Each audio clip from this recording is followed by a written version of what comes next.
श्री राधा कृष्ण कृष्णाय वासुदेवाय हरिये परमात्मने प्रणतः क्लेश नाशाय गोविंदाय नमो नमः। सनातन संस्कृति में रावण संहिता के प्रथम खंड के द्वितीय भाग में आपका स्वागत है। पिछले भाग में आपने मेघनाथ और रावण के जीवन चरित्र की शुरुआत हुई थी। हे भगवान, यह मेरी पुत्री अपने गुणों से विभूषित है। हे महर्षि, इसे आप स्वयं अपने आप प्राप्त होने वाली भिक्षा के रूप में ग्रहण कर लें। आप तपस्या तथा आराधना करने के कारण थकान का अनुभव करते होंगे। यह आपकी सेवा में संलग्न रहेगी, इसमें कोई संदेह नहीं है। उस समय राजर्षि तृणबिंदु अपनी कन्या को महर्षि को सौंपकर अपने आश्रम लौट पड़े। उसके बाद वह कन्या अपने गुणों और बुद्धि की सहायता से अपने पति को संतुष्ट रखने का प्रयास करती हुई वहां रहने लगी। उस कन्या ने अपने सदाचरण और शील व्यवहार से मुनिश्रेष्ठ को संतुष्ट कर दिया। उसके कारण एक दिन महातेजस्वी मुनिवर पुलस्त्य ने प्रसन्न होकर उससे कहा, सुंदरी, मैं तुम्हारे गुणों और व्यवहार के संपत्ति रूपी भंडार से बहुत प्रसन्न हूँ। हे देवी, मैं तुम्हें अब एक ऐसा पुत्र प्रदान करूंगा जो ठीक मेरे ही समान माता पिता दोनों के कुलों की प्रतिष्ठा को बढ़ावा देने वाला वह बालक पौलस्त्य के नाम से प्रसिद्ध होगा। जब मैं वेद पाठ कर रहा था उस समय विशेष रूप से तुमने उसे श्रवण किया था। उस बालक का नाम विश्रवा होगा, इसमें कोई संदेह नहीं है। महर्षि के यह कहने पर वह देवी अत्यंत प्रसन्न हुई। कुछ समय के बाद उस देवी ने विश्रवा नामक पुत्र को जन्म दिया जो धर्म, यश एवं परोपकार से समन्वित होकर तीनों लोकों में अत्यधिक प्रसिद्ध हुआ। विश्रवा नाम के यह मुनि वेदज्ञ, व्रत, आचारों और समदर्शी का पालन करने वाले ठीक अपने पिता के समान ही महान तेजस्वी थे।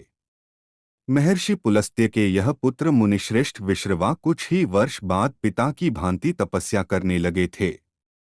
वे सदैव ही धर्म में तत्पर रहने वाले, स्वाध्यायी, पवित्र, परायण, जितेंद्रिय एवं शीलवान आदि सभी प्रकार के गुणों से संलिप्त थे।